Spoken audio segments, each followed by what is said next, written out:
How much of this do you think it's coronavirus and whatever's going on with U.S. and China? How much of this do you think is China saying, you know what, screw you, U.S. You're playing this hardball with me. I'm going to come and bully you in a whole different way that you won't even pay attention to it. How much credibility do you give to that? 5%? 1%? I'm not going to answer that question, but I am going to answer the question in a different way. Because I'm Christian at heart and I like to think that nobody would want to kill people. I will say this much, and if you're listening, write it down. In late November, word had already gotten off of the mainland that there was a virus in Wuhan. On January the 15th, the U.S. trade bill was signed, phase 1. December the 15th. I had a whole month off, December the 15th. 6 weeks later, the trade truce was signed with an out clause, a very clever out clause that the Chinese made sure was in there, that said if there was any kind of act of God, pandemic, then they didn't have to make good on what they had committed to buy from the United States.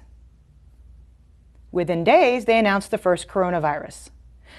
So, did the Chinese know damn well that this thing was running around the world for 6 weeks before they shut down Wuhan?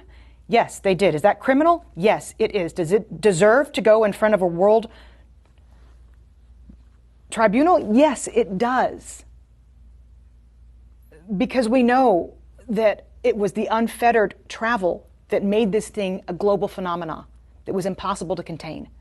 6 weeks they knew, but they wanted that out clause. And then they underreported what happened in Wuhan, which a toddler could tell you based on what happened in Italy, based on what's happened in Germany and in France and now in the UK with Boris Johnson in the ICU.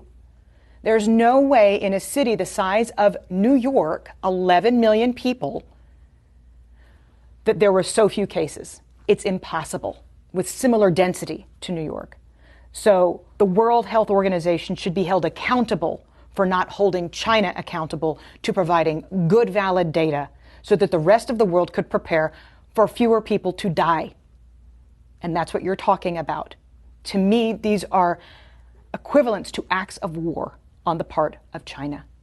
And then, equally, whether you're talking about NPR or Fox News, most major media outlets on both sides of the aisle came out and reassured the United States that it was just the flu. Within 24 hours of South Korea's first case being reported, the United States' first case was reported. And what we did was dither. We sat on it for 6 weeks and tried to reassure the public that nothing was happening. Somebody should be held accountable for that. Because somebody in the United States intelligence community has to have known what was truly going on in Wuhan. We don't have a CIA for nothing.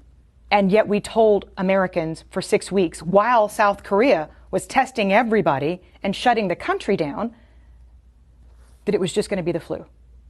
So there are a lot of responsible bodies right now that have taken us to the point where we're at, inside the country and in China. And they need to be held accountable. So you don't even have to get on the discussion as to whether or not this was a manufactured virus and set upon the world. You don't even have to go that far. If we find that in future investigations, then that needs to be prosecuted.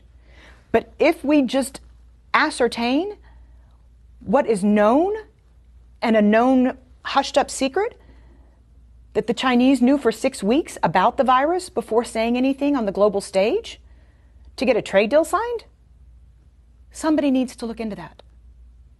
Because countless lives have been lost as a result.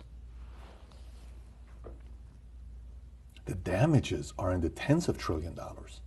We're not talking about small here if that's the case. No, we're not. And we're talking about people losing their family members, and we're talking about we're talking about suicides in the future, we're talking about economic hardship.